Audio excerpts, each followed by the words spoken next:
সুপ্রিয় দর্শক মণ্ডলী, এমবিবিএস পাশ করার পর নরমালি ক্যারিয়ার প্ল্যানিং এর ক্ষেত্রে দুই টাইপের ক্যারিয়ার প্ল্যানিং করা হয় মূলত। আর একটি হচ্ছে বাংলাদেশ ভিত্তিক আর একটা হচ্ছে অ্যাব্রড ভিত্তিক। তো বাংলাদেশ ভিত্তিক যে ক্যারিয়ার প্ল্যানিং আছে এটা নিয়ে আমাদের মোরলেস মোটামুটি কম বেশি সবার ধারণা আছে। তো অ্যাব্রড ভিত্তিক যতগুলো অপশন আছে ওই অপশনগুলোর মধ্যে অন্যতম একটি অপশন হচ্ছে প্ল্যাব। ইউকেতে যদি ক্যারিয়ার প্ল্যানিং করার কারো কোনো চিন্তা ভাবনা থাকে, এটা মেডিকেল লাইফ থেকে স্টুডেন্ট লাইফ থেকে এই প্ল্যানিং এর ব্যাপারে কি ধরনের প্রিপারেশন, কি ধরনের ইনফরমেশন দরকার, প্রিপারেশন দরকার, কি কি প্রসেসিং, কি কি ইন্টারাকশন এবং কিভাবে এটা এক্সিকিউট করবেন আপনার এই প্ল্যানটা, ওটা নিয়ে অনেক সময় অনেক ধরনের সংশয়, অনেক ধরনের অস্পষ্টতা থাকে। তো মেডিবি প্ল্যাটফর্ম থেকে আজকের এই সেশনটা করার উদ্দেশ্য হচ্ছে যে স্বপ্নের বাস্তবতায় কিভাবে আপনার প্ল্যানটাকে বাস্তবায়ন করতে পারবেন। এই সেশনে আপনাদের সবাইকে স্বাগতম জানাচ্ছি। আমি মোহাম্মদ শামসুদ্দোহা রাসেল, আমি ফাউন্ডিং মেম্বার অফ মেডিবি প্ল্যাটফর্ম।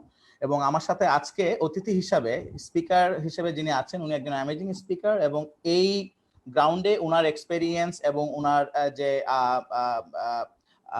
যে ওনার যে যত অভিজ্ঞতা সেটা উনি আজকে শেয়ার করবেন আপনাদের সাথে। আপনারা পুরো অংশটার জন্য ওনার সাথে কথা বলতে পারবেন এবং আমরা এই সেশনটাতে ওনাকে স্বাগতম জানাবো। আমি স্বাগতম জানাচ্ছি ডক্টর সাদমান সাকিব রহমান। কেমন আছো সাদমান? জি ভাই, আসসালামু আলাইকুম। সবাইকে আজকের এই সেমিনারে অংশগ্রহণের জন্য শুভেচ্ছা। তো আজকে আমরা মূলত যে বিষয়টা নিয়ে আলোচনা করব যে স্বপ্নের বাস্তবতায় প্ল্যান। তো আমি হচ্ছি ডক্টর সাদমান সাকিব রহমান। আমি ঢাকা মেডিকেল কলেজ থেকে এমবিবিএস পাশ করেছি। কিছুদিন আগে ইন্টার্নশিপ কমপ্লিট হলো। তো আজকে আমরা নিশ্চয়ই এই বিষয়ে আলোচনা করব, যার যার প্রশ্ন চেষ্টা করব উত্তর দেওয়ার। ধন্যবাদ ধন্যবাদ সাদমানকে। আমি দর্শকদের জ্ঞাতার্থে জানিয়ে রাখছি আপনারা প্রশ্ন করতে পারবেন। পুরো অংশটা জুড়ে আমরা আসলে এটা খুবই একটা ইনফর্মাল ডিসকাশন হবে, বাট এর মাধ্যমে উঠে আসবে অনেক ইম্পর্টেন্ট তথ্য যেটা আপনাদের কাজে লাগবে। তো আপনারা প্রশ্ন করার জন্য ফেসবুক যে আমাদের লাইভে আমরা গিয়েছি, লাইভের কমেন্ট সেকশনে আপনারা কোশ্চেন করতে পারেন। যারা আমাদের সাথে সরাসরি লাইভে যুক্ত হয়েছেন তারা আপনারা প্রশ্ন করতে পারেন। আপনাদের যখন প্রশ্ন করার প্রয়োজন হবে আপনারা আপনাদের মাইকটি মিউট থেকে আনমিউট করে নেবেন এবং আপনারা প্রশ্ন করতে পারবেন। সো আমরা আমাদের এখন মূল প্রবন্ধে চলে যেতে চাচ্ছি। আজকে যে কিনোট সেশন, সেখানে আমি সাদমানের কাছে রিকোয়েস্ট করব যে সাদমান তার কিনোট সেশন আজকে স্বপ্নের বাস্তবতা প্ল্যান এর রিলেটেড যে ওর যে একটা প্ল্যানটা কখন থেকে শুরু করেছে, কিভাবে ওই প্ল্যানটা এক্সিকিউট করেছে এবং স্টুডেন্টদের জন্য কি কি প্রিপারেশন নেওয়া দরকার, কি কি ইনফরমেশন নেওয়া জরুরি এবং কখন থেকে প্রিপারেশন নিবে, কিভাবে প্রিপারেশন নিবে। এখানে অনেকগুলো ধাপ আছে, এখানে অনেকগুলো হার্ডলস পার হয়ে আসতে হয় আমরা জানি। এখানে ল্যাঙ্গুয়েজ প্রিপারেশন, আইএলটিএস এর একটা ব্যাপার আছে। এই টোটাল প্ল্যানটা এখন সাদমানের কাছে শোনার জন্য আমি অনুরোধ করছি। সাদমান। জি ভাই, অ্যাকচুয়ালি একটা স্টুডেন্ট এমবিবিএস পড়া শুরু থেকেই তার কিছু একটা লক্ষ্য থাকে যে এমবিবিএস পাশ করার পরে সে কি করবে। তো অনেকের ক্ষেত্রে হয়তো বা থাকে যে দেশে থাকলে এসসিপিএস বা এমডিএমএস কিছু একটা করার। আবার অনেক ইচ্ছা থাকে যদি বাইরে যাই তাহলে সেক্ষেত্রে হয়তো বা প্ল্যাব বা ইউএসএমএলই বা এএনসি কিছু দেওয়ার। তো আজকে যেহেতু প্ল্যাব নিয়ে আলোচনা করতেছি, তো কিছু জিনিস বলতে চাই যে আমি যখন ঢাকা মেডিকেল কলেজে ভর্তি হলাম আমার ভর্তি পরীক্ষার মাধ্যমে 2013-14 সেশনে, তো তখন আমার খুব ইচ্ছা ছিল যে না, এমবিবিএস পাশ করার পরে কিভাবে সামনে কি করা যায় বা এই বিষয়ে কি করা যায়। তো আমার আগে থেকে একটা ইচ্ছা ছিল যে না, প্ল্যাব দিব। আমার পরিবারের একজন ডাক্তার আছে, উনি হচ্ছে ইউকেতে, আমার আপন চাচা। উনিও প্ল্যাব দিয়ে গেছেন। তো ওখান থেকে ছোটবেলা থেকে যখন চাচাকে দেখতাম তো একটা ইচ্ছা থাকতো যে না, যে সামনে আমিও যখন ডাক্তার হব প্ল্যাব দিয়ে ইউকেতে যাওয়ার চেষ্টা করব। তো সেখান থেকে মূলত ইচ্ছা শুরু। তো যখন পড়ালেখা শুরু করলাম first year, second year, third year, তো সবসময় একটা জিনিস মাথায় থাকতো যে কিভাবে আমার প্রফেশনাল পড়ার সাথে যদি এই প্ল্যাব ভিত্তিক প্রিপারেশন যদি নেওয়া যায় বা কিছু যদি প্রিপারেশন কিভাবে নিলে ভবিষ্যতে যখন আমি এটার জন্য এক্সাম দিব এটা সুবিধা হয়। তো এই বিষয়ে সবসময় চিন্তা থাকতো। তো একটা জিনিস ভাই আপনাকে বলতে চাই যে যখন প্রিপারেশন নিতাম আমাদের দেশে, তখন মানে এই সম্পর্কে গাইডলাইন খুবই কম ছিল বা খুব কম জায়গা থেকে এগুলা আসলে তথ্য পাওয়া যেত। যদিও আমার কাছে অনেক আগে পাশ করে গেছে, বাট রিসেন্টলি মানে এই কিভাবে পরীক্ষা দিতে হয়, কি কি পার্ট আছে বা কিভাবে কি করতে হবে, এই বিষয়ে একটা অনিশ্চয়তা থাকতো সবসময়। তো যদিও সেটা ছিল, তারপরও নিজে অনেকখানি কষ্ট করে অনেক জায়গা থেকে ঘেটে ঘেটে দেখলাম যে না, এইভাবে একটু পড়ালেখা করলে হয়তো বা ভবিষ্যতে আহ কিভাবে জিনিসটাকে ইজিলি অতিক্রম করা যায় এবং খুব ইজিলি সেটাকে পাশ করতে পারবে। তো সেখান থেকে মূলত চেষ্টা ছিল, এবং আল্লাহর রহমতে ইনশাল্লাহ আমার এমবিবিএস পাশ করার পরপরই আহ প্রথম চান্সেই ল্যাব ওয়ান পরীক্ষা দিলাম ইন্টার্নের মধ্যে, এবং আল্লাহর রহমতে পাশ করেছি। তো এই জন্য আজকের সেশনটা এই জন্যই আমি আরো আহ আগ্রহী হলাম যে না, আমার যে ছোট ভাই ও বোনেরা এখন হচ্ছে যে এমবিবিএস পড়ালেখা করছে, তাদেরকে যদি এখন থেকে কিছু দিক নির্দেশনা বা কিছু তাদের প্রশ্নের উত্তরগুলো দেওয়া যায়, হয়তো বা তারাও সামনে খুব ইজিলি পরীক্ষাটা দিতে পারবে। আর মূলত আমাদের দেশে একটা ভ্রান্ত ধারণা আছে যে অনেক মানুষ ভাবে যে বাইরের এক্সাম গুলো হয়তো বা কঠিন, বা কিভাবে দেওয়া যায়, দিতে পারবো কিনা, কত টাকা লাগে, বাংলাদেশে হয় কিনা। তো এই ধারণা থেকে হয়তো বা অনেক ইচ্ছা থাকলেও আহ দেখা যায় যে পরবর্তীতে সঠিক দিক নির্দেশনার অভাবে পরীক্ষাগুলো দেয় না, এবং এই সুযোগটাকে নেয় না। তো এখানেও তাদেরকে একটু সাহায্য করার চেষ্টা করি। আচ্ছা, চমৎকার। তো এখানে আসলে যেহেতু এটা একটা বড় দীর্ঘ একটা রাস্তা, এখানে অনেকগুলো ফ্রেগমেন্টেশন থাকবে। তো এটা সাদমান স্টুডেন্টদেরকে এটা কিভাবে তুমি পরামর্শ দিচ্ছ যে এই প্ল্যানিংটা বেসিক্যালি ওরা কখন থেকে শুরু করবে, বা ওরা যখন যেতে চাবে এটা এই প্ল্যানিংটা শুরু করা, এবং কি দিয়ে শুরু করবে, এবং কিভাবে পড়ালেখার গাইডলাইনটা করবে, এবং এটাতে অনেক কিছু আমি বলেছি আগে। ইন দ্য মিন টাইম বলে রাখি দর্শক মন্ডলী যারা আমাদের সাথে যুক্ত হচ্ছেন, আপনারা দয়া করে আপনাদের যত প্রশ্ন থাকবে প্রশ্নগুলো এখানে যারা লাইভে সরাসরি আপনারা জুমের মাধ্যমে কানেক্টেড তারা প্রশ্ন করতে পারবেন। আপনার মাইকটা আনমিউট করে নেবেন। আর যখন আপনারা কোনো ফেসবুক লাইভ থেকে কোনো কোশ্চেন করতে চাবেন, আপনারা কমেন্টে কোশ্চেন করবেন, আমরা ওই উত্তরগুলো দেওয়ার চেষ্টা করব। তো যেটা বলছিলাম সাদমান, সেটা হচ্ছে এই প্রিপারেশনটা শুরুটা কবে থেকে, কিভাবে, এবং শুরুতে কি করবে একটা একটা একটা স্টুডেন্ট? জি ভাই, এই ব্যাপারে যদি ধরেন একটু বলতে চাই, তাহলে হচ্ছে যে আপনার প্ল্যাব পুরা জিনিসটার জন্য কি কি লাগবে এটা বললেই হয়তো বা বুঝতে ইজি হবে যে প্রিপারেশনটা কোত্থেকে নেওয়া দরকার। তো আচ্ছা অ্যাকচুয়ালি প্ল্যাব পরীক্ষার জন্য যে আপনার দুইটা পরীক্ষা হয়, প্ল্যাবের দুইটা পার্ট, একটা হচ্ছে ফার্স্ট পার্ট, একটা সেকেন্ড পার্ট। এর আগে অবশ্য একটা আপনাকে ইংলিশ ল্যাঙ্গুয়েজ টেস্ট দিতে হবে, সেটা আইএলটিএস বা ওইটি হোক। তো প্ল্যাব পার্ট ওয়ান এর যে সিলেবাসটা, অ্যাকচুয়ালি এটা আমাদের 5 বছরে যে আমরা যে এমবিবিএস এ যা পড়ালেখা করি, মোটামুটি তার 80% সাবজেক্টই কভার করে। এছাড়াও কিছু বিষয় আছে যেগুলো আমরা স্টাডি হয়তো বা ওইভাবে করি না, কিন্তু পরবর্তীতে করতে হয়। তো যেহেতু আমি বলতেছি যে প্ল্যাব ওয়ানে যে আমাদের যে টপিকস গুলা থাকে, বা যেই টপিকস গুলোর উপর থেকে কোশ্চেন থাকে, সেগুলা যেহেতু ফার্স্ট ইয়ারে অ্যানাটমি থেকে শুরু করে একদম ফিফথ ইয়ারে মেডিসিন, সার্জারি, গাইনি সবগুলাই থাকে। তো আমার মনে হয় যদি লক্ষ্যটা প্রথম থেকে স্থির করা যায় তাহলে ভালো হয়, কারণ সেক্ষেত্রে হয়তো বা আমি আহ, কোন জিনিসগুলা যেগুলো আমাদের এমবিবিএস ও ইম্পর্টেন্ট, আমরা যে কোশ্চেন গুলা আমাদের প্রফেশনাল পরীক্ষায় আসে বা কাট টার্ম বিভিন্ন জায়গায় আসে, সেগুলা যদি আমরা সাথে সাথে একটু মানে বুঝে পড়ার চেষ্টা করি, তাহলে দেখা যাবে যে 5 বছর পরেও আমি যখন প্ল্যাব পরীক্ষা দিব, সে বেসিকটা কিন্তু আমাকে অনেক হেল্প করবে। তা না হলে দেখা যায় যে আমি যদি শুধুমাত্র ওই ফার্স্ট প্রফের কথা ভেবেই মুখস্থ করে পরীক্ষাগুলো দিয়ে আসি, এবং এই 5 সাড়ে 5 বছর পরে যখন আমি প্ল্যাব অন পরীক্ষাটা দিতে যাব, তো অনেকের ক্ষেত্রে দেখা যায় যে ওই বেসিক গুলা, ওই অ্যানাটমি, ফিজিওলজি জিনিসগুলা বা বায়োকেমিস্ট্রি জিনিসগুলা আবার মানে ভুলে যাওয়ার ক্ষেত্রে আবার সেগুলা একটু করতে হয়, তখন একটা ডিফিকাল্ট হয়, এবং এক ধরনের একটা হতাশা আসে যে না, এত আগে এগুলা পড়ছি, এখন আবার ওগুলা পড়তে হচ্ছে। But এই আচ্ছা ক্ষেত্রে যদি আমরা একটু বুঝে পড়ি, তো সেই ক্ষেত্রে হয় কি যে আপনার প্রিপারেশনটা অনেক মানে স্মুথ হয়, এবং আপনার জন্য অনেকটা ইজি হয়ে দাঁড়াবে। এটা হচ্ছে আমার একটা অন্যতম সাজেশন যারা আমাদের ছোট এখন এমবিবিএস লেভেলে আছে। আচ্ছা, এক্সেলেন্ট। এটা একটা সুন্দর সাজেশন। তো এটা তুমি এটা বলতে চাচ্ছ যে স্টুডেন্টরা যারা প্ল্যাবের জন্য প্রস্তুতি নিবে তারা এমবিবিএস পড়াকালীন সময়ে এমন ভাবে পড়বে যাতে তারা দুইটাই কভার করতে পারে, ব্যাপারটা এরকম? জি ভাইয়া, মানে বেসিক গুলা যদি একটু বুঝে পড়া যায়, বিকজ আমি এটাও দেখলাম আমার ভবিষ্যতে ইচ্ছা আছে এমআরসিপি দেওয়ার। তো আচ্ছা আহ আল্লাহর রহমত যদি হয় তাহলে ইনশাল্লাহ দিব।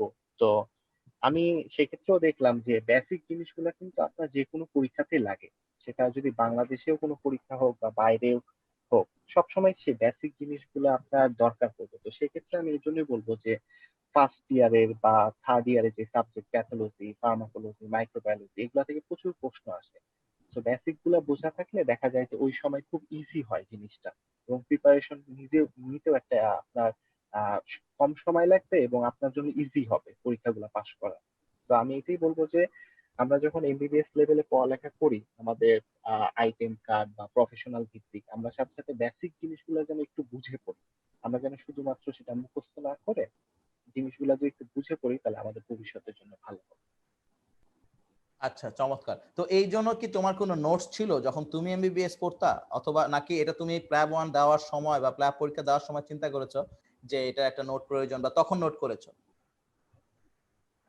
সত্যি কথা বলতে ভাইয়া যে অনেক যে ভালো স্টুডেন্ট ছিলাম এমবিএস লেভেলে সেরকম না, বাট আমি একটা জিনিস সবসময় দেখতাম যে আমরা সবাই কিন্তু যারা মানে এমবিবিএস লেভেলে পড়ালেখা করি, আমরা কিন্তু দুই ধরনের বই আছে, মেন বই আছে বা গাইড বই আছে। তো গাইড পড়তে হবে, এটা অবশ্যই আমিও মানি, গাইড গুলাতে অনেক গুছানো থাকে এবং দেখা যায় যে সবকিছু মেন বই থেকে ডিটেলস পড়াটা সম্ভব হয় না সময় ঘাটতির জন্য। তবে আমি যে জিনিসটা একটু করতাম সেটা হচ্ছে যে যেই টপিকস গুলো ইম্পর্টেন্ট বা যেগুলা জীবনে সবসময় লাগবে, যেমন দেখা গেল হার্ট বা থাইরয়েড রিলেটেড জিনিসগুলা, বা এইভাবে প্রত্যেক সাবজেক্ট কিছু টপিকস আছে যেগুলো খুবই ইম্পর্টেন্ট, তো সেগুলো আমি করতাম যে গাইডের মধ্যে মেন বই থেকে কিছু পয়েন্টস বা যেই ইম্পর্টেন্ট ইনফরমেশন গুলো একটু নোট করে ফেলতাম। এবং আচ্ছা ইউজুয়ালি আমাদের যে মেডিকেলের যে কারিকুলাম, সেখানে দেখা যায় কিছু লেকচার হয়। তো যে লেকচার গুলো খুব ভালো হয়, স্যার ম্যাডামরা বিভিন্ন বইয়ের রেফারেন্স থেকে কিন্তু সেগুলা দেয়। তো সেই ইনফরমেশন গুলো আমি একটু আমার গাইডের মধ্যে আমার নিজের মতো করে আমি একটা নোট বানিয়ে ফেলতাম। তো এতে সুবিধা হতো যে আমি যখন ক্ল্যাস দিলাম, দেখা গেল যে অ্যানাটমিক জিনিসগুলো আমার গাইডে সুন্দর মতো গুছানো আছে, বা যেই সাবজেক্টই হোক। তো এটা আমাকে অনেক হেল্প করছে অ্যাকচুয়ালি। আচ্ছা, বুঝতে পেরেছি। ওকে, সো তাহলে আমরা আশা করতে পারি হয়তো ইন ফিউচার সাদমান কোনো ম্যাটেরিয়ালস ডেভেলপ করবে এই প্ল্যাব রিলেটেড ফর দ্য স্টুডেন্টস, যাতে ওদের জন্য এটা সহজ হয়। কি বলো সাদমান? জি ভাইয়া, দেখা যাক। আচ্ছা, ঠিক আছে, এক্সেলেন্ট। তো আমরা এখন পরবর্তী পর্যায়ে আমরা একটা সুন্দর সাজেশন পেলাম যে স্টুডেন্ট কালীন অবস্থায় আমরা প্রিপারেশনটা নিতে পারি, এমন ভাবে পড়বো যাতে এটা টোটালি মেমোরাইজ করার জন্য না, আমরা বুঝে বুঝে পড়ার চেষ্টা করব, এবং ওটা গাইডলাইন আমরা এক্সপেক্ট করি যাতে সাদমান এরকম একটা গাইডলাইন ইন ফিউচার দেয়, যেটার মাধ্যমে কোনো ম্যাটেরিয়ালস ডেভেলপ করে, যেটার মাধ্যমে স্টুডেন্টদের কাছে এই জিনিসটা খুব পরিষ্কার হয় যে তারা কিভাবে প্রিপারেশন নেবে। তো দর্শক মন্ডলী, আমি আবারও আপনাদেরকে জানাচ্ছি আজকে স্বপ্নের বাস্তবতায় প্ল্যাব এই প্রোগ্রামে আপনাদের সবাইকে আমি মোহাম্মদ শামসুদ্দোহা রাসেল আমার পক্ষ থেকে আবারও স্বাগতম জানাচ্ছি। যারা এইমাত্র জয়েন করলেন, আমাদের সাথে সাদমান সাকিব রহমান আছে, আজকে এক্সপিরিয়েন্স শেয়ার করবে, প্ল্যাব রিলেটেড অল কোয়েশ্চেন্স আপনাদের দেওয়ার আমরা চেষ্টা করব, উত্তর দেওয়ার চেষ্টা করব। তো আপনারা প্রশ্ন করতে পারেন, আমাদের কমেন্ট সেকশনে আপনারা প্রশ্ন করতে পারেন। তাছাড়া যারা আমাদের সাথে সরাসরি যুক্ত হয়েছেন, আপনারা কোয়েশ্চেন, আমরা যখন কোয়েশ্চেন অ্যান্সার সেশনে যাব আপনাদের প্রশ্ন করার জন্য আমরা সুযোগ করে দিব। তো সাদমান, এখন বলতে চাচ্ছি যে আইএলটিএস এর প্রিপারেশনের ব্যাপারে যদি বলতাম। জি ভাইয়া, মানে ল্যাব পরীক্ষার ক্ষেত্রে প্রথম ধাপটা হচ্ছে যে আপনার ইংলিশ, আর একটা হচ্ছে যে আপনার টেস্ট দিতে হবে, সেটা হয় আইএলটিএস না হলে ওইটি। তো আচ্ছা আহ, আমাকে অনেকেই ইনবক্সে একটা প্রশ্ন করছে যে কেন আইএলটিএস, ওইটি কেন দিলাম। তো এই প্রশ্নটার আমি উত্তর আজকে হয়তো বা এখানে দিব, অনেকেই দেওয়া হয় না, আমি বলছিলাম এখানে দিব। তো ইংলিশের ব্যাপারে আমি যেটা বলবো যে আমরা যেহেতু এমবিবিএস লেভেলে দেখা যায় যে সবগুলা বই আমরা ইংলিশে পড়ি, সেক্ষেত্রে সেটা ছাড়াও আমাদের কিন্তু ইংলিশের চর্চাটা কিন্তু ওইভাবে হয় না। আমরা বইগুলোই শুধুমাত্র হয়তো বা ইংলিশে পড়ি, ভাইভাতে আমরা ইংলিশে দেওয়ার চেষ্টা করি, বাট কিন্তু আমাদের সেই ইন্টারের পর থেকে ইংলিশে সেই চর্চাটা ওইভাবে হয় না, গ্রামার বা যাই বলা হোক রাইটিং ওইভাবে হয় না। তো আমি সেক্ষেত্রে বলবো যে আইএলটিএস বা ওইটি যেটাই হোক না কেন, একটা প্রিপারেশনের জন্য একটা সময় রাখা উচিত আমাদের। মোটামুটি 2-3 মাস হলে আমার মনে হয় এনাফ। তো আচ্ছা আমি যেহেতু আইএলটিএস চুজ করলাম, এটা কয়েকটা কারণ আছে। যেহেতু হচ্ছে ওইটি বা আইএলটিএস দুটাতেই ফ্ল্যাট দেওয়া যায়, বাট আইএলটিএস এর সুবিধা হচ্ছে যদি কেউ মাস্টার্স মানে এমপিএইচ বা কোনো বেসিক সাবজেক্টে মাস্টার্স করতে চায়, আহ, যে কোনো সাবজেক্টে, সেক্ষেত্রে আইএলটিএস এর অনেক একটা রিকোয়ারমেন্ট থাকে বিভিন্ন ইউনিভার্সিটি। আর হচ্ছে যে আইএলটিএসটা এছাড়াও আরো কিছু সুবিধা আছে, যে আপনার যদি আপনি বিভিন্ন ইউনিভার্সিটিতে হচ্ছে কোনো রিসার্চ বা কিছু করতে চান, এটাকে আপনি দেখাতে পারেন, তো সেক্ষেত্রেও কিছু পয়েন্টস হয়তো বা অ্যাড হয়। তো আমি আইএলটিএস এর ব্যাপারে যেটাই বলবো যে আইএলটিএস পরীক্ষাটা হচ্ছে যে একটা গুছানো পরীক্ষা। যদি আপনার প্রিপারেশনটা একটা ঠিক থাকে তাহলে এটা অবশ্যই এক চান্সে অবশ্যই আপনার যে ডিজাইড যেই একটা মার্কসটা সেটা আপনি পাবেন। আমাদের যেহেতু ডাক্তারদের জন্য হচ্ছে অল ব্যান্ড 7 লাগবে এবং ইনক্লুডিং টোটাল যেটা লাগবে সেটা হচ্ছে 7.5। তো এটা মোটামুটি একটা কিন্তু ডিফিকাল্ট, বাট রাইট। এই জিনিসটা সব থেকে বেশি কঠিন হয় সেটা হচ্ছে রাইটিং এবং স্পিকিং এর ক্ষেত্রে আমি দেখছি যে আমাদের একটু প্রবলেম হয়। তো সেক্ষেত্রে হয়তো বা আমরা যদি এটা 2 বা 2.5 মাস একটু প্র্যাকটিস করি নিজেরা, এবং চাইলে আমরা আমাদের দেশে অনেকগুলা কোচিং সেন্টার বা আছে সেখানে কিছু মক দিলে আমার মনে হয় প্রিপারেশনটা ভালো হবে। তবে ওইটি তুলনামূলক সহজ। আমার মনে হয় যে সামনে যারা দিবে তা আমি রেকমেন্ড করবো যে যদি মাস্টার্স বা এইসব কোনো ব্যাপারে যদি কোনো ইচ্ছা না থাকে, সেক্ষেত্রে শুধু ক্লাবের জন্য ওইটি দিলেও চলবে। আচ্ছা, আচ্ছা, চমৎকার। তো একটা সুন্দর অপশন শুনলাম। আমরা আইএলটিএস দিতে পারবো, আমরা ওইটা দিতে পারবো। আমাদের ওটা এটা যার যার প্ল্যানটা সেভাবে করে নিতে পারে। আচ্ছা, এখন রেজিস্ট্রেশন, প্ল্যাবের রেজিস্ট্রেশন সম্পর্কে একটা বিষয়। এটা যেহেতু রেজিস্ট্রেশনটা বিভিন্ন দেশ থেকে হয় আমি যতটুকু জানি। সো এই রেজিস্ট্রেশনটা কিভাবে করবে একটা স্টুডেন্ট? আহ, এখন এখানে একটা প্রশ্ন আমি উত্তর দিতে চাই এভাবে যে আইএলটিএস হচ্ছে একটা স্টুডেন্ট কিন্তু তার এমবিবিএস লেভেলেই করতে পারে। আমার মনে হয় যে একটা ফিফথ ইয়ারে লাস্টের দিকে অথবা ইন্টার্নি শুরুতেই আমার মনে হয় যে এটা একটা পারফেক্ট টাইম যে ফাইনাল ইয়ার ক্রস দেওয়ার পরে দেখা যায় যে রেজাল্ট আউট হতে 1 থেকে 2 মাস সময় লাগে, মানে ইন্টার্নি শুরু হতে। তো হুম, আমি যেমন হচ্ছে এই টাইমটাই প্রথমেই পরীক্ষা দিয়ে তার 2-3 দিন পরে আমি হচ্ছে ঘুরতে চলে গেলাম, স্বাভাবিক একটা ফাইনাল পারফেক্ট স্ট্রেস। তো 14 দিন ঘুরে আসার পর আমি আস্তে করে শুরু করলাম যে না এখন তাহলে আমার ল্যাব প্রিপারেশনটা নেওয়া উচিত হবে। তো ওই টাইমটাই হচ্ছে যে আমার মনে হয় ওইটি বা আইএলটিএস এর প্রিপারেশনটা নিলে ভালো হয়। কারণ একটা ব্যাপার আছে যে ল্যাব পার্ট 1 পরীক্ষাটা ফাইনাল প্রফ দেওয়ার আগে দেওয়া যাবে না। তো সেক্ষেত্রে আবার আইএলটিএস এর যেহেতু বা ওইটির যে ভ্যালিডিটি 2 বছর থাকে, তো হুম, আগে দিলে দেখা যাবে যে সেটা আবার পুনরায় দিতে হবে, কারণ সেটার মেয়াদটাও থাকবে না। তো এই জন্য আমার রাইট। কাছে মনে হয় যে একটা পারফেক্ট টাইম হবে আইএলটিএস বা ওইটি দেওয়ার জন্য ফিফথ ইয়ারের শেষের দিকে। যদি সেই সময় ফাইনাল প্রফে অনেক চাপ থাকে তাহলে আমার মনে হয় ফাইনাল প্রফ দেওয়ার পরে যে ইন্টার্নি শুরুর যে গ্যাপটা। আর স্ল্যাব 1 পরীক্ষাটা হচ্ছে যে আমাদের দেশে এখন বর্তমানে এই বছর 3বার অনুষ্ঠান হচ্ছে। একটা হচ্ছে মার্চে হচ্ছে, জুনে হচ্ছে এবং সেপ্টেম্বরে হচ্ছে, হয়তো বা নভেম্বরেও হতে পারে। তো সেক্ষেত্রে হচ্ছে যে আইএলটিএস বা ওইটি ক্লিয়ার না থাকলে স্ল্যাব 1টা বুক দেওয়া যায় না। তো আর আরেকটা জিনিস হচ্ছে যেহেতু আজকাল আমাদের দেশে অনেক ডাক্তার, মানে আমি দেখতে পাচ্ছি যে আমাদের ট্রেনটা একটু হলেও চেঞ্জ হচ্ছে যে না আমরা বাইরে যাওয়ার ক্ষেত্রে আমরা আগ্রহী, এবং সেক্ষেত্রে দেখা যায় যে সিটটা সেভাবে পাওয়া যায় না আমাদের দেশে। তো সেক্ষেত্রে আমি বলবো যে আইএলটিএস বা ওইটিটা ক্লিয়ার করে 3-4 মাস বা 5 মাসের মধ্যে সিটটা বুক দিলে ভালো। তো এই ক্ষেত্রে একটা কথা হচ্ছে বাংলাদেশে সিট না পাওয়া গেলেও ওইভাবে চিন্তার কিছু নেই, ইন্ডিয়াতে পরীক্ষাটা হয়। এবং আমার মনে হয় বাংলাদেশ থেকে ইন্ডিয়াটাই সবচেয়ে কাছে। এছাড়াও দুবাই এবং অন্যান্য শ্রীলঙ্কা অনেক দেশে হয়, বাট বাংলাদেশে সিট না পেলেও ইন্ডিয়াতে সিটটা পাওয়া যাবে, সেক্ষেত্রে এতটা চিন্তার কিছু নেই। আচ্ছা, এক্সেলেন্ট। তো একটা সুন্দর গাইডলাইন আমরা পেলাম। তো এখানে একটা রেজিস্ট্রেশনের ব্যাপারে একটা প্রবলেম আমি অনেকের কাছ থেকে শুনতে পাই, সমস্যা সেটা হচ্ছে রেজিস্ট্রেশনের জন্য একটা ইন্টারন্যাশনাল ক্রেডিট কার্ড মনে হয় ইউজ করতে হয়। এবং এটার ব্যাপারে যদিও এটা একটা খুব বেশি বড় সমস্যা না, বাট অনেকের জন্য এটা একটা সমস্যা হতে পারে, অ্যাভেলেবিলিটি একটা বিষয় থাকতে পারে। এই ব্যাপারে তুমি কিছু বলো। জি, জি। এখানে একটা কথা হচ্ছে ভাইয়া যে মানে আইএলটিএসটা যেমন হচ্ছে আমাদের দেশে 3টা জায়গায় হয়। একটা হচ্ছে ব্রিটিশ কাউন্সিল, তারপর আইটিপি, হুম, এছাড়া ফিউচারে। তো মোটামুটি আইএলটিএসটা হচ্ছে ঢাকা ছাড়াও রাজশাহী, সিলেট, তারপর চিটাগাং, কিছু কিছু আমাদের শহরে হয়। তো সেক্ষেত্রে হয়তো বা আমরা তাদের অফিসে টাকাটা দিয়ে আমরা পরীক্ষাটা দিতে পারি, এবং ওইটির ক্ষেত্রেও সেম। কিন্তু দেখা যায় যে প্ল্যাবের যে ফিস এটা আমাদেরকে হচ্ছে জিএমসি তে পে করতে হয়, মানে আমাদের যেটা হচ্ছে ইউকে যে আমাদের পরীক্ষাটা নিবে জেনারেল মেডিকেল কাউন্সিল। তো সেক্ষেত্রে ফিসটা হচ্ছে আমাদেরকে কার্ডের মাধ্যমে পেমেন্ট করতে হয়। তো সেক্ষেত্রে দেখা যায় যে মানে একটা ক্রেডিট কার্ড যেটা হচ্ছে আপনার লিমিটটা ক্রস যেন না করে, কারণ আমাদের দেশে আবার একটা লিমিট আছে যে $300 বেশি কোনো কিছু দিতে হলে আবার একটা ব্যাংক থেকে পারমিশন লাগবে। তো সেক্ষেত্রে আমার মনে হয় যে ক্রেডিট কার্ডটা আগে করা থাকলে এবং লিমিট ওইটা ব্যাপারটা ঠিক থাকলে মানে পেমেন্ট করাগুলো ইজি হবে, কারণ সেক্ষেত্রে আমাদের অবশ্যই একটা ক্রেডিট কার্ড লাগবেই নিজে। কারণ প্ল্যাব 1 হোক বা প্ল্যাব 2 হোক, এছাড়াও আরেকটা ব্যাপার আছে এপিক, এটাও একটা ছোট ব্যাপার আছে। তো এগুলা কিন্তু সবগুলা পেমেন্টই আমাদের ক্রেডিট কার্ডের মাধ্যমে করতে হয়। তো এটা একটা জরুরি বিষয়। তবে কারো কাছে না থাকলেও চিন্তার কিছু নাই, আমাদের পরিচিত কারো কাছে থাকলে বা আমাদের আত্মীয় স্বজন কারো কাছে থাকলে আমরা সেটা নিয়ে আমরা পেমেন্ট করতে পারবো। আচ্ছা, ঠিক আছে। ইন দ্য মেইন টাইম একটা প্রশ্ন এসছে, আমি কোশ্চেন এন্ড রান সেশনে যাওয়ার আগে একটা প্রশ্ন নিয়ে নিতে পারি। সাদমান, কি বলো? জি জি, অবশ্যই। ভাইয়া, how can we prepare for club from second year?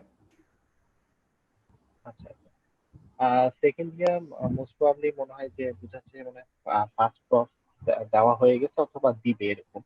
তো আমি যেটা ফার্স্টেই বললাম যে প্ল্যাব পার্ট ওয়ানে যেই টপিক গুলাতে কোশ্চেন থাকে, সেখানে কিন্তু ফার্স্ট ইয়ার থেকে একদম ফিফথ ইয়ার পর্যন্ত প্রায় সবই থাকে। আমি যদি কয়েকটা বলি, যেমন হচ্ছে অ্যানাটমি থাকে, ফিজিওলজির অনেক টপিক থাকে, ফরেনসিক থেকে তেমন কিছু থাকে না। তা তবে হচ্ছে আমাদের কমিউনিটি মেডিসিন থেকে কিছু জিনিস থাকে, স্ট্যাটিস্টিক্স থেকে কিছু কোশ্চেন থাকে, তারপরে ওরা এথিক্স থেকে কোশ্চেন করে। আমরা ফরেনসিক করি, ওরা এথিক্স একটা টপিক থাকে। কিন্তু এই যে ফার্মাকোলজি একটা বড় টপিক, মাইক্রোবায়োলজি থেকে থাকে। ফাইনাল ইয়ারের সবকিছু মেডিসিন, সার্জারি, গাইনি, এছাড়া cardiology, respiratory, nephrology, urology, vascular surgery, যত সাবজেক্ট, হেমাটোলজি, রিউমাটোলজি যা আছে সবকিছু থাকে। তো সব বিষয়গুলোতে দেখা যায় যে ওই ফার্স্ট ইয়ারে আমরা যা শিখেছি ওগুলার বেসিক গুলা কিন্তু কাজে লাগে। যেমন খুব ইজি অ্যানাটমি থেকে কোশ্চেন আসে, কোন নার্ভের লেশন হলে কি কি হবে, এই টাইপের কোশ্চেন গুলা থাকে। তারপর হচ্ছে কোন থোরাসিক লেভেলে কোন জিনিসটা, আম্বিলিকাস কোন থোরাসিক লেভেলে, এই টাইপের কোশ্চেন গুলো আসে। তো দেখা যায় যে অ্যানাটমি রিলেটেড কোশ্চেন গুলো আবার সার্জারিতে খুব কাজে লাগে, কারণ যা অ্যানাটমিটা কিন্তু সার্জারির সাথে একদম ওতপ্রোতভাবে যুক্ত।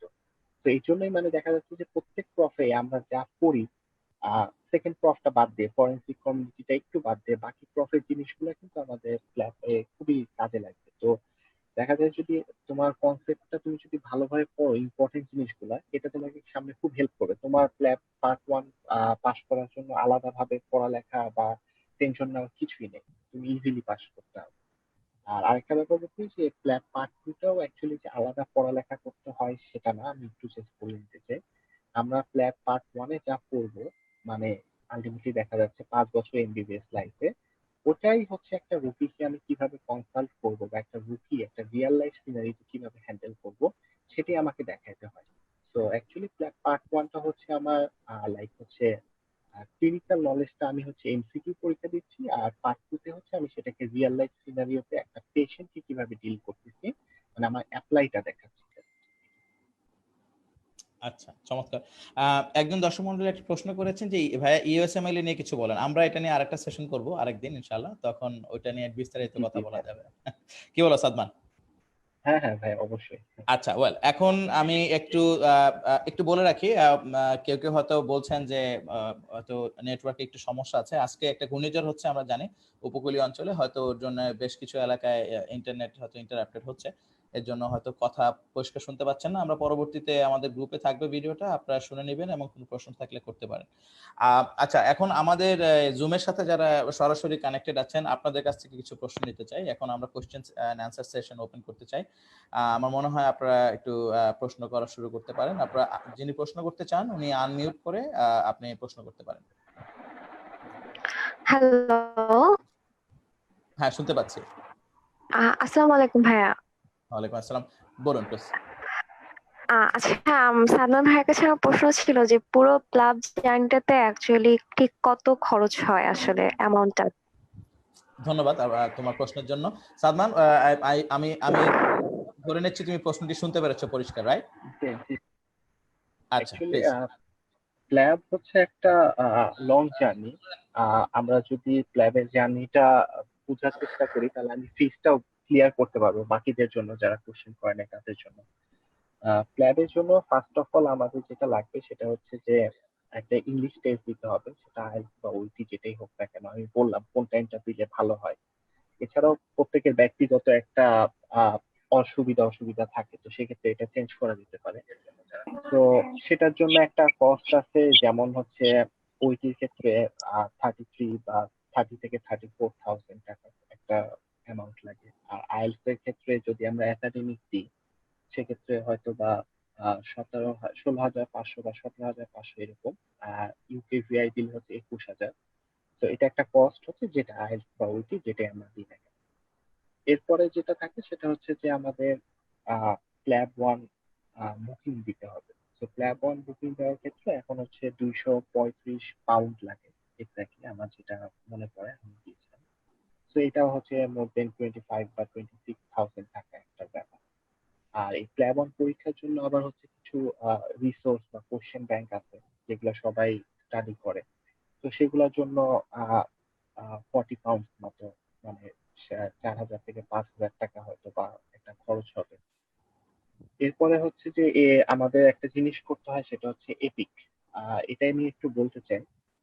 এটা হচ্ছে electronic portfolio of international credential.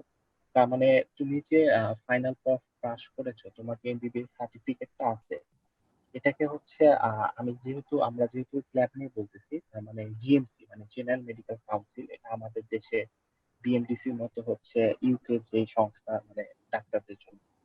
তো ওখানে আমার এই সার্টিফিকেটটা হচ্ছে যে তোমার সত্যায়িত করতে হয়। সোজা কথা, এটা একটা এপিক হচ্ছে একটা অর্গানাইজেশন যে আমার এই সার্টিফিকেটটাকে সত্যায়িত করে। ক্রেডেনশিয়ালটাকে ইন্টারন্যাশনাল ক্রেডেনশিয়াল, মানে যে কোনো ওভারসিজ স্টুডেন্ট যারা আমরা। তো এটা করতে ইউজুয়ালি আবার দেখা যায় যে তোমার 235 পাউন্ডের মতো খরচ হবে। তো 24,000 থেকে 25,000 টাকা এখানে একটা আবার কষ্ট। এরপর তাহলে প্ল্যাব ওয়ান হয়ে গেল। প্ল্যাব ওয়ান হওয়ার পরে তোমার প্ল্যাব টু পরীক্ষা দিতে হবে।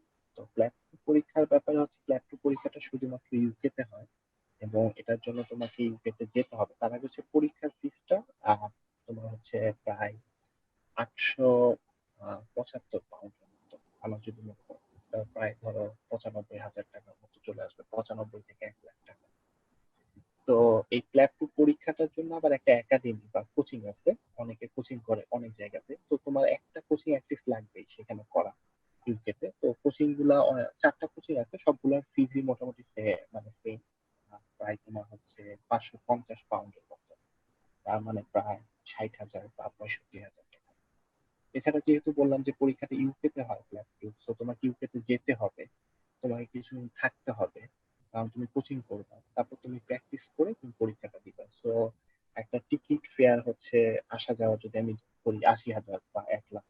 সেখানে থাকা পার ডে প্রায় খরচ 15 থেকে 20 pound per night UK. So যদি 2 মাসও থাকতে হয় 600 পাউন্ড, 60-70 হাজার টাকা। খাওয়া দাওয়ার একটা কস্ট আছে, ধরে নাও 40-50 হাজার টাকা। এছাড়াও তোমার একটা ব্যাকআপ মানি থাকবে অবশ্যই 20-30 হাজার টাকা। আর এর মধ্যে যে যাবা, তো একটা ভিসার ফিজ আছে। ভিসা ফিজ মোস্ট প্রবাবলি এখন হচ্ছে 11 বা 12 হাজার টাকার মতো লাগবে। তো এটা হচ্ছে প্ল্যাব টু পর্যন্ত বললাম।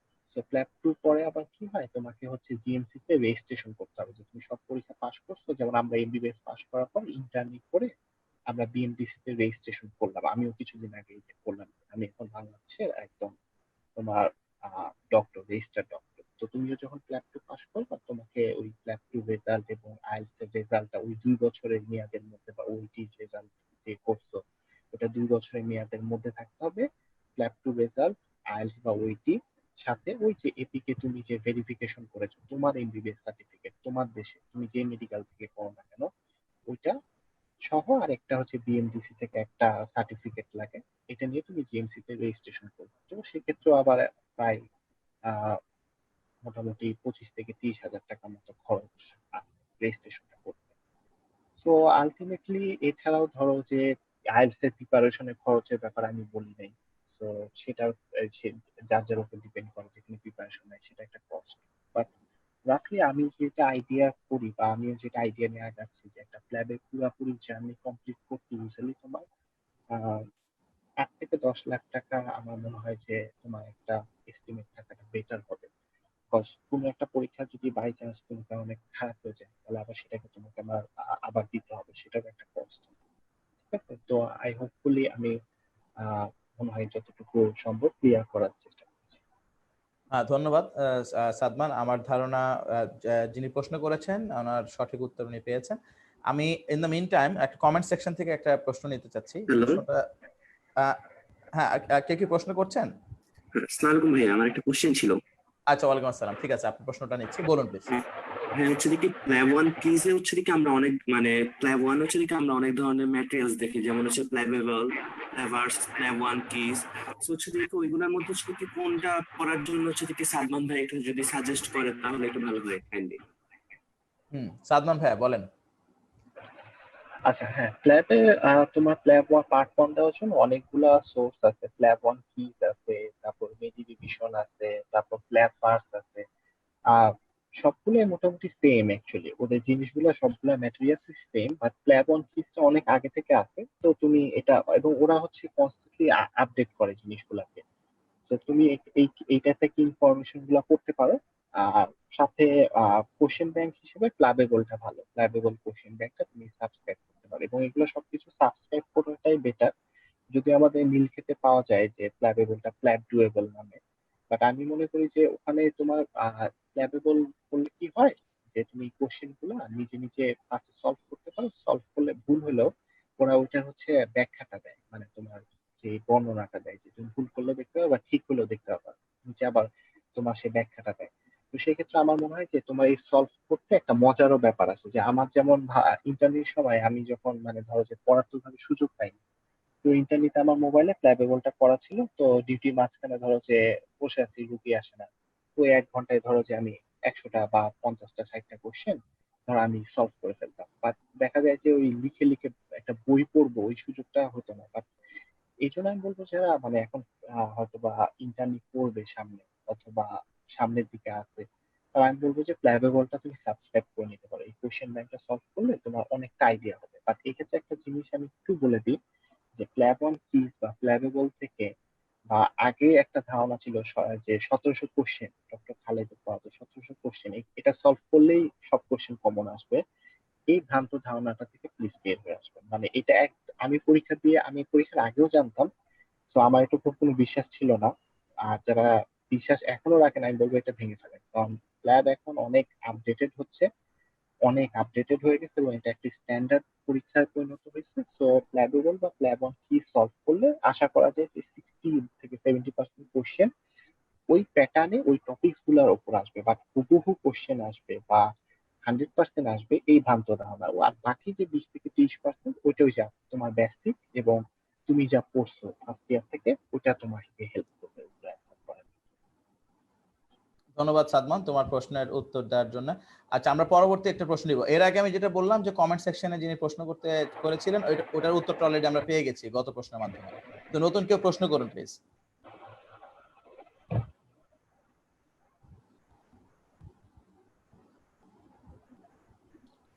হ্যাঁ, সাদমান একটা প্রশ্ন পেয়েছি, খালিদ এমসিকিউ প্রিপারেশনের জন্য যথেষ্ট কিনা? কোশ্চেনটা ভাই আরেকবার একটু বললে ভালো হতো। খালিদ এমসিকিউ অথবা প্ল্যাবেবল, এই এই এই দুটা প্রিপারেশনের জন্য যথেষ্ট কিনা?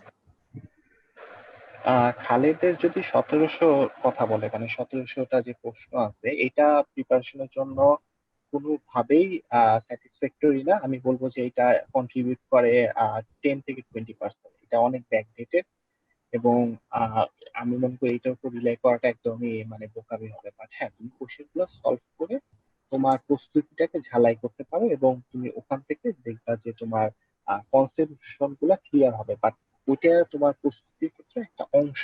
ইট ইজ নট লাইক এটাই তোমার প্রস্তুতি, মানে এটা পড়লেই তোমার হয়ে গেল না, এটা কিছু না। প্ল্যাবেবলের বেলায়ও যেটা বললাম, যেটা একটা কোশ্চেন ব্যাংক, এটা খুবই ভালো, আমি এটা রেকমেন্ড করি যে এটা তোমরা সলভ করবা। বাট সেক্ষেত্রে আমি বললাম যে প্ল্যাবেবল থেকে যে 100% আসবে এমন না।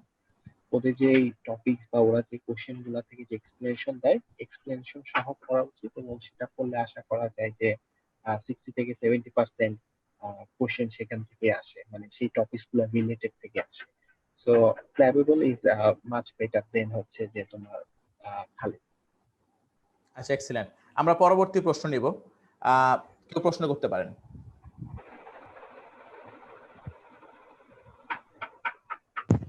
হ্যালো, আসসালামু আলাইকুম ভাইয়া।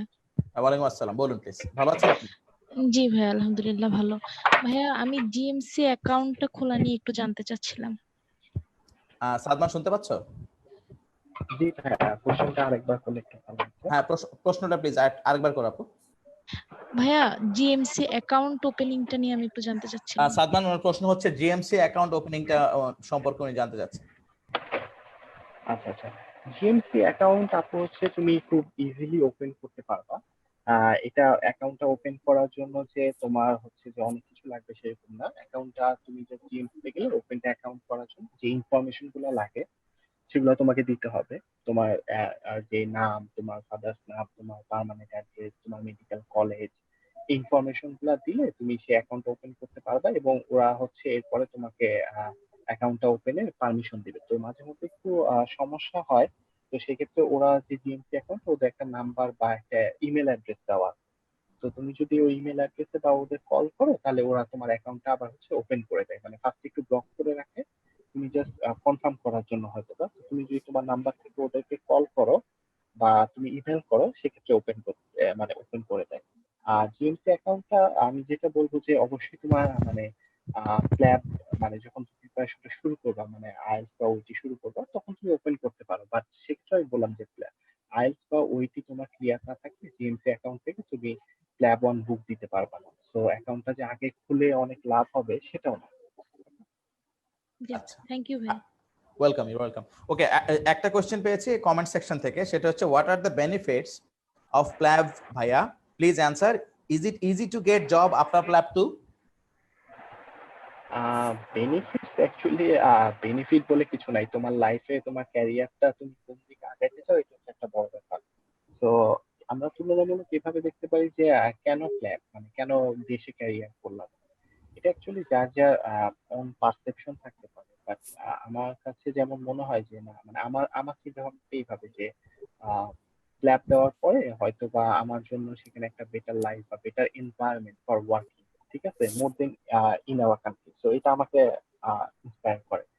আর দ্বিতীয় হচ্ছে যে প্ল্যাবের বেনিফিট কি। প্ল্যাব হচ্ছে আমার কাছে মনে হয় যে তুলনামূলক একটা ওয়ান অফ দা ইজিয়েস্ট না বললেও standard way to get registration in UK, ঠিক আছে।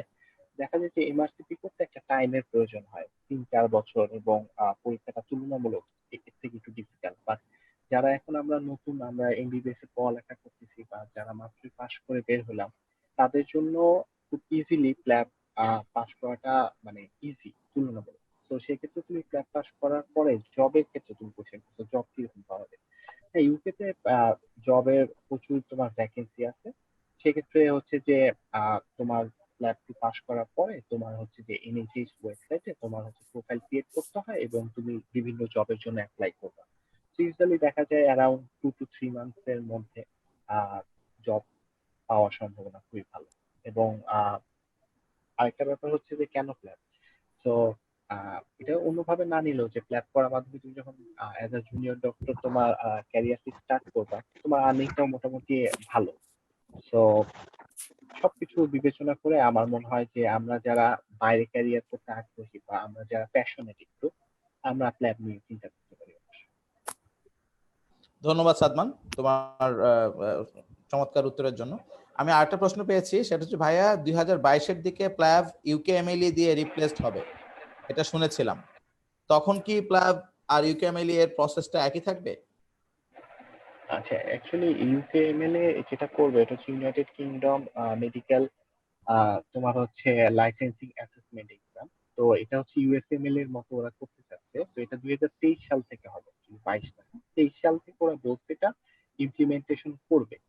তো তুমি যদি ওদের ওয়েবসাইটও দেখো, আমি যতটুকু খোঁজ নিয়েছি বা আমি জানি, তো ওরা এখনো এটা তোমার হচ্ছে যে কি মানে ফরম্যাটে হবে এটা বলে নাই, বাট বলছে যে প্ল্যাব এর মতো দুইটা পার্টি হবে। ফার্স্টটা হচ্ছে এমসিকিউ হবে, ঠিক আছে, এটা হচ্ছে ওরা একিটি বলছে, ঠিক আছে। আর সেকেন্ডটা বলছে প্ল্যাব টু এর মতো একটা ক্লিনিক্যাল এক্সাম হবে, যেটা এখন হয়। তো তবে এখনো সেটা ফরম্যাট অ্যাকচুয়ালি কি হবে সেটা নিয়ে তারা বিস্তারিত বলেনি। তবে তাদের তোমার ওয়েবসাইটে যেটা লেখা আছে, তারা এই ফরম্যাটটা চেঞ্জ করলেও এমন ভাবে চেঞ্জ করবে যেন এটা থেকে ভুক্তভোগী না হয়, এবং ওভারসিজ যে স্টুডেন্ট গুলা আছে তারা আগেও যেভাবে ল্যাবের মাধ্যমে রেজিস্ট্রেশন নিত, তারা যেন সেটা নিতে পারে। তো তারা এটাও সেটা ইনশিওর করবে।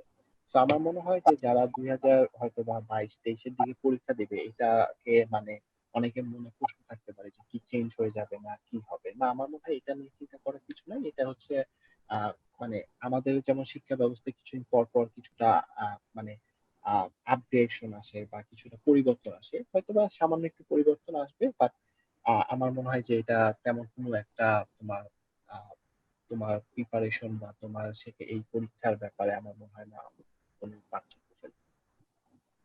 আচ্ছা, ধন্যবাদ। আচ্ছা, এবার আমরা যারা আমাদের সাথে লাইভে যুক্ত আছেন ওনাদের কাছ থেকে একটি প্রশ্ন নিব। আপনারা আনমিউট করে প্রশ্ন করতে পারেন প্লিজ।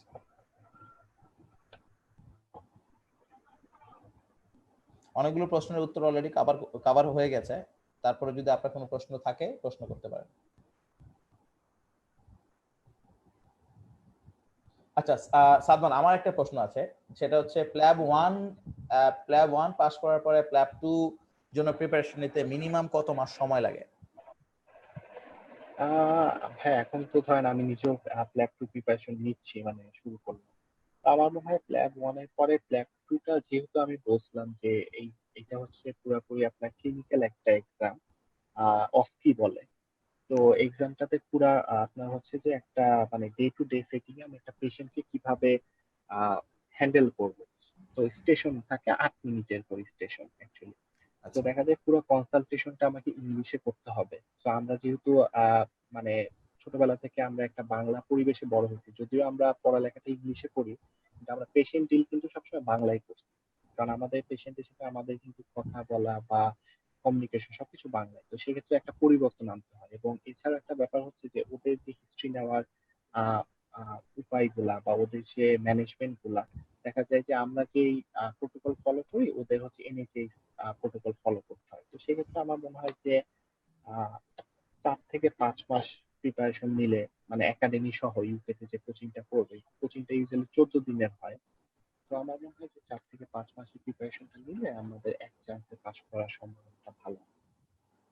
আচ্ছা, চমৎকার।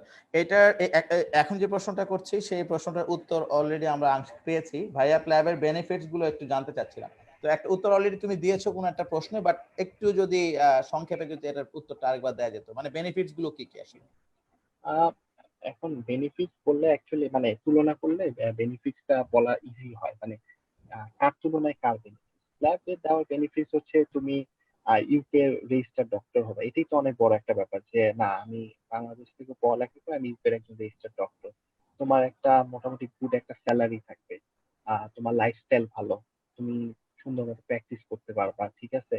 দেন you you can upgrade your knowledge every time, ঠিক আছে। তারপর এর সাথে হচ্ছে যে তুমি প্ল্যাব দিয়ে as a junior doctor enter করলা, ফার্স্টে তুমি হয়তো বা নন ট্রেনিং পোস্ট পাবে, এরপর ট্রেনিং পোস্ট পেলে তুমি তোমার যদি স্পেশালিটিতে কোনো মানে তোমার ইচ্ছা থাকে এমআরসিপি বা এমআরসিএস, সেটাও তুমি কমপ্লিট করতে পারো। তো এটা একটা ওয়ে আমার কাছে মনে হয় যে আমি যত দ্রুত ওখানে গিয়ে আমাকে ওই সিস্টেমের সাথে খাপ খাইয়ে আমি এমআরসিপি বা এমআরসিএস দিতে চাইতে পারি। সেটা একটা ব্যাপার। আর সেক্ষেত্রে মানে আমি বললাম যে অ্যাডভান্টেজটা অনেক দিক দিয়ে, তোমার তোমার লাইফটা সিকিউর আমার কাছে মনে হয় সেখানে, আর্নিংটা বেটার। তো সব দিক থেকে আমার কাছে মনে হয় যে এগুলা একটা অ্যাডভান্টেজ। ওকে, ফাইন। আমরা আরেকটা প্রশ্ন পেয়েছি, ভাইয়া প্ল্যাব 1 দেওয়ার ঠিক কতদিনের মধ্যে প্ল্যাব 2 দিতে হবে? এটা একটু আগে প্রশ্নের উত্তরটা পেয়েছি, যদিও এটা একটা এক্সটেনশন আছে। এরকম কি কোনো নির্দিষ্ট নিয়ম আছে যে কতদিনের মধ্যে না দিলে প্ল্যাব 1 ইনভ্যালিড হয়ে যাবে? আর ইউজুয়ালি তোমাকে 2 বছরের মধ্যে দিতে হবে। আচ্ছা, সুতরাং প্ল্যাব 1 থেকে প্ল্যাব 2 এর জন্য 2 বছরের সময় পাবে, তাই তো? আর সেক্ষেত্রে একটা বড় ব্যাপার আছে, তোমার আইএলটিএস বা ওইটি থেকে তোমার ক্লাস পাস করে জিএমসি রেজিস্ট্রেশন পর্যন্ত, মানে যেদিন তুমি আইএলটিএস বা ওইটি দিলা, যদি ধরো যে আজকে 12 তারিখ তুমি মার্চ মাসে বা মে মাসে বা জুন মাসে, ধরো 12 তারিখ জুন মাসে 2020 সালে দিলা, তাহলে 2022 সালের 12 তারিখ জুন মাসের মধ্যে তোমাকে পুরা জিনিসটা মানে প্ল্যাব ওয়ান প্ল্যাব টু জিএমসি রেজিস্ট্রেশন পুরোটা কমপ্লিট করতে হবে। তা আমার মনে হয় যে প্ল্যাব ওয়ান দেওয়ার পরে তুমি যেহেতু এই 2 বছরের মধ্যে পুরোটা কভার করতে চাবা, তো তোমাকে অবশ্যই দ্রুতই দিয়ে দেওয়া উচিত প্রিপারেশন নেওয়ার সাথে সাথে, যদি না কোনো ধরো যে সমস্যা বা কোনো অবস্টাকেল থাকে। ওকে, ফাইন। দর্শক মণ্ডলী, আমরা এই স্বপ্নের বাস্তবতায় প্ল্যাব আজকের এই পর্বে আমরা প্রায় শেষের দিকে এসে পড়েছি। সো আপনাদের যদি স্টিল কোনো প্রশ্ন থেকে থাকে প্রশ্ন করতে পারেন। পরবর্তীতে প্রশ্ন করার জন্য এই লাইভের নিচে কমেন্ট সেকশনে আপনারা কমেন্ট করতে পারবেন। লাইভটা আমাদের গ্রুপে থাকবে রেকর্ডেড অবস্থায়, সো ওখানে আপনারা কমেন্ট করতে পারবেন, আমরা পরবর্তীতে উত্তর দেওয়ার চেষ্টা করব। আমরা এখন একটি প্রশ্ন পেয়েছি, কোয়েশ্চেন প্যাটার্ন নিয়ে কিছু বলবেন ভাইয়া? It's a broad one, still কোনো মানে প্যাটার্ন রিলেটেড হ্যাঁ, কোনো কোশ্চেন প্যাটার্ন হচ্ছে পার্ট ওয়ানে প্রত্যেকটা হচ্ছে সিঙ্গেল বেস্ট অ্যান্সার। এটা অবশ্য একটা বড় কথা, মানে আমাদের দেশে আমরা ফাইনাল প্রফ পর্যন্ত আমরা এখন পর্যন্ত যেটা দিই বেশিরভাগই ট্রু ফলস, বাট সেটা না, সেখানে হচ্ছে আহ তোমার সিঙ্গেল বেস্ট অ্যান্সার দিতে হয়, সিনারিও বেসড কোশ্চেন থাকে, এটা একটা বড় ব্যাপার। তো এই ক্ষেত্রে আমি একটা বলবো যে যারা আমাদের মেডিবিতে আছে, তো আমি মাঝে মধ্যে ট্রাই করি যে কুইজ দিই প্রতিদিন। আমি ট্রাই করি এখন ইজি ইজি কিছু হচ্ছে সিনারিও বেস দেখবা যে কুইজ গুলা দেওয়া, তো কোশ্চেন গুলা প্ল্যাটফর্ম মানে এর থেকে একটু বড় হয়। মানে আমি যে এক্সপিরিয়েন্স থেকে বলবো যে আমি যে পরীক্ষা দিলাম প্রশ্নটা প্রায় 70-80 পাতার হবে অবশ্যই। ঠিক আছে, 180টা প্রশ্ন তোমার 70-80 মানে 70-80 পাতার হবে একটা পেজে। হাইস্ট ছোট প্রশ্ন থাকলে 2টা থেকে 3টা, আর বড় প্রশ্ন থাকলে একটা পৃষ্ঠার একদিকে একটাই প্রশ্ন শুধু। তাহলে তুমি বুঝো যে তোমার প্রশ্নটা করতেই মোটামুটি 30-40 সেকেন্ড সময় লাগবে। অপশন 5টা, এবং তারা অপশন গুলো এমন দেয়, কোশ্চেনটা ভালোভাবে বুঝো, বলা হচ্ছে choose the best correct single best answer. তার মানে বাকিগুলো যে ভুল সেটা বলা যায়, বলতে যে 5টার মধ্যে কোনটা সব থেকে সঠিক। এখানেই কিন্তু আমাদের একটা প্রবলেম হয়, কারণ তোমাকে যদি বলে তোমার নাম কি, অপশন 5টা, বাকি 4টা ভুল, একটাই কিন্তু সঠিক। কিন্তু না, ওরা এমন ভাবে দিবে যে বাকিগুলোও কাছাকাছি সঠিক, কিন্তু কোনটা সব থেকে বেশি সঠিক। তো দ্যাটস ওয়াই দেখা যায় যে একটা কোশ্চেন অ্যান্সার করতে তোমার 1 মিনিট লাগে। এবং একটা জিনিস বলি, না এটা ভালো প্রশ্ন, যে তোমার পরীক্ষার ডিউরেশন হচ্ছে 3 ঘন্টা এবং প্রশ্ন হচ্ছে 180টা। তো দেখো একটা প্রশ্ন 1 মিনিট, মানে তুমি যে ধরো যে একটা প্রশ্ন নিয়ে অনেকক্ষণ চিন্তা করবা সেটার সুযোগ নাই, কারণ তোমাকে তো 180টা অ্যান্সার করতে হবে। আবার বেটার হচ্ছে এদিকে কোনো নেগেটিভ মার্কিং নাই। তো দেখা গেল কোনোটাই কনফিউশন থাকলেও তুমি সেটা দাগাই দিলা। মানে আমার কাছে এটা একটা সাজেশন মনে হবে যে স্ল্যাব যখন আমরা দিব পার্ট ওয়ান, আমরা সবকিছু অ্যান্সার করি, মানে যেহেতু নেগেটিভ মার্কিং নাই, বাট কোশ্চেন গুলা সিনারিও বেস থাকে। সিনারিও গুলা বুঝার জন্য আমি তোমাকে বলতাম যে বেসিকটা বুঝা থাকলে আমাদের কোশ্চেন গুলা অ্যান্সার করা ইজি। আচ্ছা, চমৎকার। তো আমরা অনুষ্ঠানের আজকের এই পর্বের শেষ শেষ দিকে এসেছি বলেছি যদিও, কিন্তু শেষ মনে হবে না। বুঝলা সাদমান, এখানে বেশ কিছু প্রশ্ন এখন ওকে। আসছে, আমি প্রশ্নগুলো আসলে অ্যাভয়েড করার কোনো উপায় নেই, প্রশ্নগুলো চমৎকার। ওয়েল, ভাইয়া পাস করার পার্সেন্টেজ কেমন? আহ, খুব কি ডিফিকাল্ট? আর পাস মার্ক কত? ফ্ল্যাট পার্ট ওয়ান বা পার্ট টু যে কোনো এদের যে কোনো এক্সামে ওদের পাস করার কোনো হচ্ছে যে মানে ফিক্সড কোনো মার্ক বা পার্সেন্টেজ নাই। তো ওরা হচ্ছে প্রতি বছর যে পরীক্ষাটা হয়, ক্যান্ডিডেটরা মানে ওই পরীক্ষার প্রশ্নের উপর ভিত্তি করে যে মার্কসটা পায়, ওটার উপর তারা একটা হচ্ছে তোমার পাস মার্ক নির্ধারণ করে ওরা। তো যেহেতু 180 মার্কসের পরীক্ষা হয় ক্লাব পার্ট ওয়ান, ইউজুয়ালি দেখা যায় যে পাসিং রেটটা 118 থেকে 122-24, মাঝে মাঝে 126ও যায়। বাট ইউজুয়ালি 118 বা 16 থেকে 126-এর মধ্যে থাকে। তো যেটাই তোমার পরীক্ষা যদি ইজি হয় তাহলে হয়তো বা পাসিং রেটটা বেড়ে যাবে, আবার যদি পরীক্ষার কোশ্চেন অনেক কঠিন হয় তাহলে কমে যাবে। বাট ইউজুয়ালি 116 থেকে 125 বা 122 এরকমই থাকে। চমৎকার। তো এখন যে আহ, প্রশ্ন সেটা, আচ্ছা আর কিছু, কেউ কিছু বলছেন? আর একজন কোশ্চেন করেছিল যে পরীক্ষাটা কি কঠিন কিনা। আমি আবারও বলছি যে পরীক্ষাটা ইজি না কঠিন না, পরীক্ষাটা স্ট্যান্ডার্ড। এন্ড এখানে আমি আমার একটা জিনিস, আমার নিজের একটা ধারণা শেয়ার করতে চাই, সেটা হচ্ছে যে পরীক্ষা ইজি কঠিন এর থেকে বড় ব্যাপার যে আমাদের কিন্তু ডাক্তার হতে হবে এবং ডাক্তারি করে জীবনটা কাটাইতে হবে। তুমি এই পরীক্ষাটা পাশ করলা, বা তোমার যদি বেসিক নলেজের ঘাটতি থাকে, তুমি যখন ইউকে যে তুমি জব করবা, তোমাকে কে হেল্প করবে? বাংলাদেশে নাহলে আমরা আমাদের চারপাশে যারা আছে আমরা কলিগ, বাট ওখানে কিন্তু সব ডিফারেন্ট কান্ট্রির ডাক্তার। তুমি এটা চিন্তা করে দেখো যে এখানে কিন্তু সবাই আমার সিনিয়র ভাইয়া বা আপু না, যে ভাইয়া আপু এটা একটু বলে। হ্যাঁ, ওরা অফকোর্স অনেক হেল্পফুল, বাট আমার কাছে যেটা মনে হয় যে না, আমি কতবার বা তাদের কাছে হেল্প চাইতে পারবো। তো নিজের একটা মানে একটা সার্টেন লেভেল পর্যন্ত আমার নিজের দক্ষতা তৈরির জন্য আমার মনে হয় যে আমাদের বেসিক জিনিসগুলো ক্লিয়ার রাখা বেটার। আর পরীক্ষাটা স্ট্যান্ডার্ড, এখন পরীক্ষাটা খুবই স্ট্যান্ডার্ড। আগে আগে হয়তোবা সহজ ছিল, আগে যারা পাশ করেছে অনেকে হয়তোবা বলবে, আর আমি রিসেন্ট পরীক্ষা দিয়ে বলবো যে যারা পরীক্ষা দিচ্ছে তাদের থেকে শুনলে তুমি বুঝতে পারবে যে পরীক্ষাটা অনেক স্ট্যান্ডার্ড, তোমাকে মোটামুটি একটা ভালো প্রিপারেশন রাখতে হবে। ওকে, কতগুলো অ্যান্সার ঠিক হলে পাস করার পসিবিলিটি আছে? ওইটা আমি যেটা বললাম যে পাস মার্কের উপর ডিপেন্ড করে। এখন যদি 120 হয় তাহলে তোমাকে 121টা পারতে হবে, আর যদি পাস মার্ক 122 হয় তাহলে 123টা পারতে হবে। ওকে, মিনিমাম একটা কাট অফ একটা মার্কস আর কি, cut off marks based on on who appeared in the exam. আচ্ছা ওই পরীক্ষাটা যারা দিয়েছে ওইটার উপর ডিপেন্ড করে ক্যান্ডিডেটরা কেমন করলো তার উপরে তারা একটা মার্ক সেট আপ করে। আচ্ছা ঠিক আছে, ওকে। ওয়েল, দর্শক মণ্ডলী, আপনার কোনো প্রশ্ন করতে চাইলে আপনার প্রশ্ন করতে পারেন প্লিজ। কেউ কি জুমে আছেন, প্রশ্ন করতে চান? Any questions? ওকে ফাইন, আমরা কমেন্ট থেকে একটা প্রশ্ন নিচ্ছি। ভাইয়া, প্ল্যাব 2 ক্লিয়ার করার পর স্পেশালিটিতে যেতে কত ইয়ার সময় লাগবে?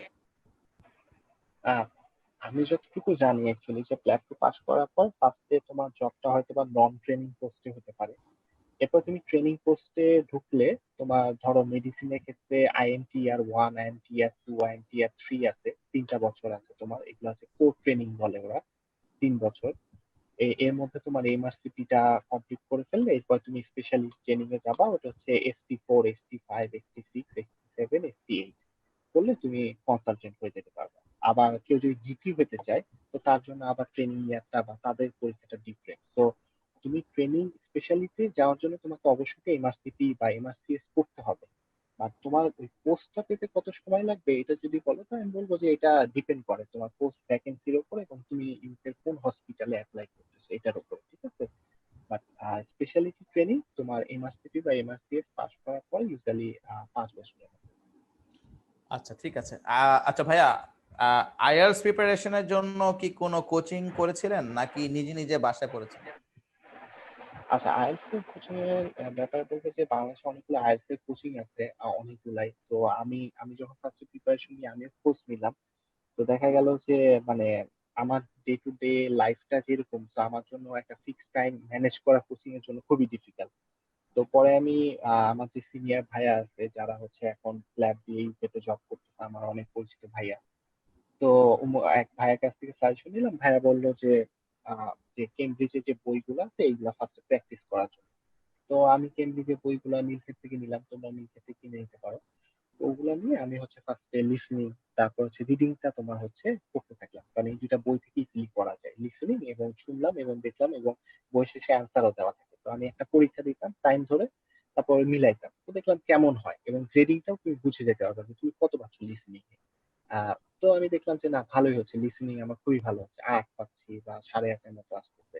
তারপর রিডিং ও দেখলাম, রিডিংটা একটু ডিফিকাল্ট দেখেছি আমি বলে নিই। 3টা প্যাসেজ তোমাকে কভার করতে হয়, প্যাসেজ 1, 2, 3 1 ঘন্টা সময়ের মধ্যে, এবং 20 মিনিটে প্যাসেজ করে প্রত্যেকটার উপর আবার 13টা করে বা 14টা করে টোটাল 40টা কোশ্চেন থাকে, 13, 13, 14 এইভাবে কোশ্চেন থাকে। কোশ্চেন গুলো তোমাকে দিতে হয়, তো ভোকাবুলারিটা কাজে লাগে, রিডিং স্পিডটা ডেভেলপ করতে হয়। তো দেখা গেল ফার্স্টে অনেকদিন রিডিং করি না, কারণ ডাক্তারিতে তো আর ওইভাবে রিডিং হয় না। তো ওটার জন্য একটা তুমি প্র্যাকটিস, কেমব্রিজের বুকগুলো ভালো।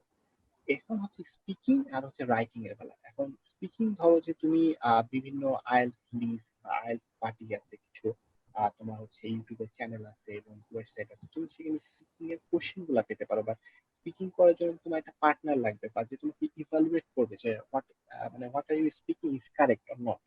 এবং রাইটিং এর ক্ষেত্রে হচ্ছে তুমি লিখতেছো বাট এটা তো ঠিক হচ্ছে কি হচ্ছে না, এটা তো কারেক্ট করার একটা ব্যাপার। তো সেক্ষেত্রে আমি ভাবলাম যে আমি কিছু মক দিই। তো মক দেওয়ার ব্যাপারে আমি হচ্ছে মেন্টরসে মক দিলাম এবং আমার সিনিয়র যে ভাইয়া আছে যারা আইএলটিএস পাস করে গেছে, আমি তাদেরকে কিছু লেটার বা মানে রাইটিং এ যে আমাদের দুইটা জিনিস লিখতে হয়, একটা হচ্ছে এসে লিখতে হয় আর একটা হচ্ছে তোমার এক্সপ্লেনেশন টাইপের লিখতে হয় ফার্স্টে, যেটা টাস্ক 1টা। তো আমি এগুলো লিখে তাদেরকে দেখালাম, তো তারা আমাকে একটা ইভালুয়েশন দিল যে না এটা এইভাবে করলে ভালো হয়। এবং আমি যখন মক দিলাম তো মকে হচ্ছে স্পিকিংটাতে আমার যে ভুলগুলা হচ্ছিল, মানে আমি মাঝে মধ্যে অ্যাব্রিভিয়েশন ইউজ করি, তো আমি জানতাম না অ্যাকচুয়ালি যে অ্যাব্রিভিয়েশন ইউজ করা যাবে না, মানে ইউকে বলা যাবে না, ইউনাইটেড কিংডম বলতে হবে। তো অনেক ব্যাপার আছে যেগুলা তোমার ধরো যে মক দিলে হয় কি যে জড়তাটা কাটে, এক্সাম যে এনভায়রনমেন্টে এটা তুমি ফ্যামিলিয়ার হতে পারো এবং ধরো তোমার প্রিপারেশনটা খুব ভালো হয়। তো আমি বলবো যে কোচিং করাটা বাধ্যবাধকতা সেরকম না, তুমি যে পাস করে গেছে তার থেকে হচ্ছে আইডিয়া নিতে পারো এবং ম্যাটেরিয়াল গুলা কালেক্ট করে প্রস্তুতি নেওয়ার পরে লাস্টে তুমি কিছু মক এক্সাম দিতে পারো। তাহলে তোমার প্রিপারেশনটা ফুলফিল হবে, এক্সাম দেওয়ার আগে তুমি একটা কনফিডেন্স ফিল করবে। তা নাহলে হবে কি মক টক না দিলে হঠাৎ পরীক্ষা দিতে গেলা তোমার নার্ভ ব্রেকডাউন হতে পারে। স্বাভাবিক। আচ্ছা, ভাইয়া, প্ল্যাব দিয়ে কি পরে সার্জারিতে ক্যারিয়ার করা পসিবল? হ্যাঁ, অফকোর্স ফ্ল্যাপ দিয়ে সার্জারিতে ক্যারিয়ার করা পসিবল। আমার যে সব থেকে পরিচিত ভাইয়া উনিও ফ্ল্যাপ দিয়ে এখন সার্জারিতে ক্যারিয়ার। আচ্ছা ঠিক আছে, চমৎকার। How many times can I appear in PLAB 1 and PLAB 2 if I fail? আর ফ্ল্যাপ হচ্ছে তুমি 4 বার দিতে পারো, ফ্ল্যাপ দিয়ে তুমি 4 বার দিতে পারো, 4 বার। আচ্ছা ঠিক আছে, ওকে ফাইন। একটা ইন্টারেস্টিং কোয়েশ্চেন, সেটা হচ্ছে ভাইয়া প্ল্যাব দিয়ে ইংল্যান্ড ছাড়া অন্য কোনো কান্ট্রিতে, এক্সাম্পল আয়ারল্যান্ডের জন্য ট্রাই করলে আমাকে কি তাদের নেটিভ ল্যাঙ্গুয়েজ শিখতে হবে? অ্যাকচুয়ালি আমি মানে অন্য কান্ট্রির ব্যাপারে আমি আয়ারল্যান্ডেরটা বলতে পারবো না, বিকজ মোস্ট অফ আমার যেটা আইডিয়া যেটা হচ্ছে যে আয়ারল্যান্ডে মোস্ট প্রবাবলি ওরা হচ্ছে ইংলিশই কথা বলে। তো সেক্ষেত্রে হয়তো বা ওদের ল্যাঙ্গুয়েজ শেখার ব্যাপারে আমি বুঝি না তুমি কোন ল্যাঙ্গুয়েজে কথা বলতেছো। যে কোনো কান্ট্রির কথা বলো, ফ্ল্যাট পাস করে দেখা যায় যে অনেকে মিডল ইস্টে ভালো জব পায়। তো লাইক দুবাই, কাতার এগুলাতে ভালো জব আছে। তো তুমি চাইলে ওগুলাতে তুমি অ্যাপ্লাই করতে পারো, এবং উনি এটাও আমি উনি শুনেছি। উনি আয়ারল্যান্ডের কথা বলছেন? আয়ারল্যান্ড, হ্যাঁ, আয়ারল্যান্ডের ক্ষেত্রে আমি বললাম যে ল্যাঙ্গুয়েজটা তো সেম। আমার কাছে যতটুকু মনে রাইট। হয় আয়ারল্যান্ডে ইংলিশ ল্যাঙ্গুয়েজ। তো ও যে বলতেছে যে কোন ল্যাঙ্গুয়েজের ব্যাপার, আমার তো ও মনে হয় আচ্ছা না আচ্ছা, এখানে বুঝতে ল্যাঙ্গুয়েজ পেরেছি। কোনো ব্যারিয়ার। বাট যদি কারো প্রশ্ন থাকে যে না অন্য কোনো দেশে আমি পারবো কিনা ফ্ল্যাট পাস করে পরে চাকরি করতে, তো ফ্ল্যাট পাস করার পরে তোমার যদি 1-2 বছরের একটা ধরো যে জব এক্সপিরিয়েন্স থাকে ইউকেতে, later one you can apply for Australia. আমি শুনেছি যে এইভাবে আমাদের কয়েকজন সিনিয়র ফ্ল্যাট পাস করে ইউকেতে 1-2 বছর জব করে অস্ট্রেলিয়াতে তোমার চলে গেছে। আচ্ছা চমৎকার। আমরা আইএলটিএস এর মিনিমাম কত মার্কস পেতে হয়, এটা উত্তর কি আমরা করেছি? হ্যাঁ, হ্যাঁ, আরেকবার টাউন হলে বলি, তোমাকে সর্বনিম্ন প্রত্যেকটা ব্যান্ডে পেতে হবে 7, এবং ওভারঅল পেতে হবে 7.5। ও তার ইটস মানে ফাইন। তুমি দুইটাতে 7 পেলেও দুইটাতে 8 পেতে হবে, অথবা তিনটাতে 7 পেলে একটাতে 8.5 বা 9 পেতে হবে, যেন ওভারঅল আবার তোমার 7.5 আসে, কিন্তু রাইট, প্রত্যেকটাতে সাত রাইট। সাত থাকতে হয়। ইন্ডিভিজুয়াল ব্যান্ড স্কোর সবগুলোতে 7 থাকতে হবে মিনিমাম, আবার ওভারঅল হুম। 7.5 থাকতে হবে। আচ্ছা ঠিক আছে। তো আমরা মোটামুটি আমাদের অনুষ্ঠানের একেবারে শেষ পর্যায়ে। তো আমরা যেহেতু এখন কোভিড-19 প্যান্ডেমিকের মধ্যে সারা বিশ্ব এখন আছি, তো প্ল্যাবের ক্ষেত্রে সাদমানের কি ধারণা যে কোভিড-19 এর আই মিন এটার যে কনসিকুয়েন্স আফটার কোভিড-19 ইস্যু, যে বাংলাদেশের ডাক্তাররা কি প্ল্যাবের প্রতি বেশি ঝুঁকবে? এটা একটা প্রশ্ন আমার। আর একটা জিনিস হচ্ছে যে কোভিড পরবর্তী পৃথিবীতে আই মিন মেডিকেল সার্ভিসেস সেক্টরটা নিয়ে তুমি কি ভাবছো? আহ, অবশ্যই আমার কাছে মনে হয় যে এই যে বর্তমান কোভিড সিচুয়েশন আমাদের স্বাস্থ্য ব্যবস্থায় কিছু যে দুর্বলতা, বা আমাদের যে ডাক্তারদের কিছু অসুবিধা, বা আমাদের যে সুযোগ সুবিধার যে আমরা যেগুলা চাই হয়তো বা সেগুলা ঘাটতিটা অনেকেই এর মধ্যে লক্ষ্য করে দেখেছি। তো এই জন্য অনেকেই হয়তো বা আবার হচ্ছে যে না দ্বিতীয়বার চিন্তা করতেছে যে না ঠিক আছে হয়তো বা বাইরে ক্যারিয়ার করার সুযোগ থাকলে হয়তো বা সেটা ট্রাই করে দেখি। তো আমি বলবো যে যাদের ইচ্ছা আছে এবং তুমি যদি চাও তাহলে অবশ্যই তুমি এক্সামটা প্রথমবারেই দিয়ে পাশ করতে পারো, এবং অনেক ভালো করতে পারবা সামনে এবং বাইরে গিয়েও। তো আমি যেটা বলবো যে যাদের মধ্যে হয়তো বা এরকম ছিল যে না এটা সম্বন্ধে জানি না এটা কিভাবে হয়, বা কত টাকা লাগবে বা এগুলো, আমার মনে হয় যে ইট ইজ অ্যাফোর্ডেবল, এন্ড আমরা যদি প্রথম থেকে এভাবে প্রিপারেশন নিই তাহলে আমরা আগাতে পারবো। আর কোভিড-19 situation of course is alarming for us and all over the world. হয়তোবা এখন প্রথম দিকে এটার জন্য হয়তোবা একটু হচ্ছে যে জব গুলা কমে এসেছে হয়তোবা কোথাও কোথাও, বাট আস্তে আস্তে যখন এটা আমরা কাটিয়ে আমরা এটা একটা প্ল্যান তৈরি হয়ে যাবে, যেমন বাইরের দেশগুলো ইউকে, স্পেন বা ইতালি, তারা কিন্তু মোটামুটি এটা কন্ট্রোল করে তারা কিন্তু একটা শিডিউল তৈরি করে ফেলতে পারে, তখন আবার কিন্তু সবকিছু নর্মাল হয়ে যাবে। এবং যদি সিচুয়েশনটা কন্টিনিউ করেও সব থেকে বেশি কিন্তু জব ক্রিয়েট হবে হেলথ ওয়ার্কার্সদের জন্য, because we are the front liner. So তোমার জন্য জব আরো বাড়বে, আলটিমেটলি ডক্টর লাগবে। যেমন রিসেন্টলি দেখো আমাদের বাংলাদেশে কিন্তু 2,000 ডাক্তার নেওয়া হলো, কারণ ডাক্তার এখন আরো বেশি চাহিদা। তাহলে তুমি বুঝো বাইরের দেশেও কোভিড-19 থাকবে, সেখানে আরো বেশি পোস্ট ক্রিয়েট হবে, তো আরো বেশি ডাক্তার তারা নিবে, এবং আরো বেশি তুমি পরীক্ষা দিলে তোমার যাওয়ার সম্ভাবনা বাড়বে, চাকরির সুযোগ সুবিধাও বাড়বে। ওকে ফাইন, সর্বশেষ প্রশ্ন Sadman. I think you're exhausted answering the all questions. Anyway, so আমরা হেল্প করার জন্য চেষ্টা করছি তোমার উত্তরের মাধ্যমে। ভাইয়া প্ল্যাব কমপ্লিট এর পর সাপোজ কেউ আমাদের বিডিতে ব্যাক করলো এন্ড স্টে করলো, তাহলে কি সেটার বেনিফিটটা থাকবে? প্ল্যাব হচ্ছে তোমার লাইসেন্সিং এক্সাম। ওকে, তো তুমি এটা বেনিফিট যদি ভাবো যে না তুমি এটা ডিগ্রি হিসেবে দেখাতে চাও তাহলে এটা তুমি পারবা না। Because, আমি যতটুকু জানি যে বিএমডিসি এটা হচ্ছে অ্যাপ্রুভ করে না, তুমি এটা লিখতে পারবা না। বা তুমি যদি প্ল্যাব দিয়ে ভবিষ্যতে স্পেশালিস্ট ট্রেনিং মানে এমআরসিপি বা এমআরসিএস করো তাহলে অবশ্যই তুমি সেটা বাংলাদেশে ফিরেও দেখাতে পারবা, ঠিক আছে? বাট প্ল্যাব হচ্ছে পাশ করে তোমার বেনিফিট, এখন তুমি যদি প্রাইভেট, অফকোর্স প্ল্যাব দিয়ে তুমি বাংলাদেশে ফিরে প্রাইভেট জবই করতে হবে। তো হসপিটালে তুমি যেহেতু ইউকেতে জব করেছো, তোমার তো একটা ট্রেনিং আছে যে এত বছর জব করছো, একটা ট্রেনিং, এটা তো অফকোর্স কাউন্ট হবে বিকজ তুমি ইউকেতে ট্রেনিং করে আসছো। তো স্বাভাবিক তুমি এখানে যা শিখতে ওখানে তার থেকে অনেক ভালো শিখছো এবং ওয়েল ইকুইপড তুমি একটা doctor, you know how to manage difficult things and how to manage them. So of course এটা হেল্প করবে, এটা এটা স্বাভাবিক। আচ্ছা, ঠিক আছে। তো ফাইন, আমরা এখন একটা কমপ্লিমেন্টস দিয়ে আমাদের সেশনটা বা র‍্যাপ আপ করি। কমপ্লিমেন্টসটা সাদমানের জন্য। ভাইয়া, এতদিন পর্যন্ত যত ক্যারিয়ার সেমিনার করেছি আপনার সেশনটা খুব ভালোভাবে বুঝতে পারলাম। Thank you very much Sadman ভাই। So thank so you. আমি আমি এখন আজকের এই প্রোগ্রামের এখন র‍্যাপ আপ করব। ক্লোজিং রিমার্কস এর জন্য আমি সাদমানকে অনুরোধ করব যে দর্শকদের উদ্দেশ্যে তুমি কিছু বলো আর ক্লোজিং রিমার্কস করো।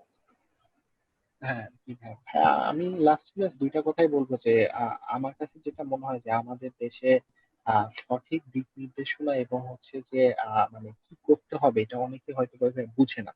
বিকজ আমাদের দেশে এইরকম ক্যারিয়ার নিয়ে হচ্ছে যে কথাবার্তা আমরা যখন এমবিবিএস লেভেলে করি, দেখ আমি যেটা ফিল করছি যে অনেক সিনিয়ররা এটাকে অন্যভাবে দেখে, আরে এখন আগে ফাইনাল পাস করে এটা নিয়ে অনেক পরে চিন্তা করা যাবে, তুই আগে ইন্টার্নি কমপ্লিট কর তারপর করা যাবে। বাট আমি মনে করি যে তোমার যদি গোলটা আগে ঠিক থাকে তাহলে তুমি সেভাবেই তোমার লাইফটাকে পরিচালনা করবে। যেমন আমার কাছে, যেমন আমি প্রথম থেকে আমার একটা ইচ্ছা ছিল যে আমি প্লেয়ার দিব, দ্যাটস ওয়াই এটা আমাকে কিন্তু একটা মোটিভেশন দিচ্ছে যে না আমার তাহলে পড়ালেখা করতে হবে, বিকজ আমি ওখানে যাইতে চাই, আমার এটা করতে হবে তাহলে।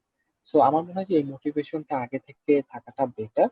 আর আমি সবসময় বলবো যে যে আমাদের সেরকমই গাইডলাইন ফলো করা উচিত যেটা তোমার জন্য প্রপার এবং যেটা তোমাকে মানে তোমার যে লক্ষ্য সেখানে পৌঁছাতে হেল্প করতে পারবে। তো আমি যেটা বললাম যে আমরা যদি ফার্স্ট ইয়ার থেকে বা আমরা যে যে ইয়ারে আছি সেখান থেকে যদি এখন থেকে একটু সিরিয়াস হই, আমরা পড়ালেখাগুলো যদি একটু বুঝে করে, আমি বলতেছি না যে অনেক লোড না অনেক কিছু করে ফেলো না, আমরা যেগুলো ইম্পর্টেন্ট জিনিস সেটাকে যদি একটু গুছায় পড়ি তাহলে আমার জন্য যে কোনো এক্সাম, আমি আমি যেটা ফিল করি যে কোনো এক্সাম আমাদের দেওয়ার জন্য অনেক ইজি হয়ে যাবে। ঠিক আছে? তো এটাই আমার বিশ্বাস যে আমরা সবাই হচ্ছে যে একটা পজিটিভ ভাইব নিয়ে আগে যে না আমরা জীবনে এটা করতে চাই, এটার জন্য এই, তাহলে আমরা ওই লক্ষ্য নিয়ে ওইভাবে যদি এখন থেকে প্রিপারেশন নিই তাহলে সামনে আমাদের জন্য অনেক ইজি হবে। ওকে। আর আমি চেষ্টা করছি যে যার যেটা প্রশ্ন যতটুকু আমার স্বল্প জ্ঞানের যতটুকু তোমাদেরকে সেটা বোঝানো যায় বা আমি যতটুকু হেল্প করতে পারার আমি চেষ্টা করেছি। তো আশা করি যে অল্প একটু হলেও সবার উপকার হবে। ধন্যবাদ ধন্যবাদ সাদমান। আমি এখন আজকের এই অনুষ্ঠানের স্বপ্নবতায় আপনার স্বপ্নের বাস্তবতায় প্ল্যান এই পর্বের আজকে আমরা এখন ইতি টানবো। ইতি টানার আগে আমি ধন্যবাদ দিতে চাই মেডিবি প্ল্যাটফর্মের সাথে সংশ্লিষ্ট সকলকে, মেডিবির সকল মেম্বারকে, এই গ্রুপের সাথে যারা কাজ করছেন। আমি ধন্যবাদ দিতে চাই আজকের অনুষ্ঠানের স্পিকারকে ডক্টর সাদমান সাকিব রহমানকে, মেডিবির ফাউন্ডিং মেম্বার। আমি ছিলাম মোহাম্মদ শামসুদ্দোহা রাসেল, আমিও মেডিবির ফাউন্ডিং মেম্বার। সো আমরা এই ধরনের ক্যারিয়ার রিলেটেড আরো বেশ কিছু প্রোগ্রাম আমরা সামনে করব আপনাদের জন্য, যাতে আপনাদের যে কোনো ধরনের প্রশ্ন, যে ধরনের কোয়ারিজ, মেডিকেল রিলেটেড যা কিছু, ওটা যাতে আমরা কভার করতে পারি। আমাদের সাথে থাকবেন, সবাই সুস্থ থাকবেন, ভালো থাকবেন। করোনার এই ক্লান্তি লগ্নে সবাই সবার পরিবারকে সুরক্ষিত রাখুন, সুস্থ থাকুন, ভালো থাকুন। আসসালামু আলাইকুম।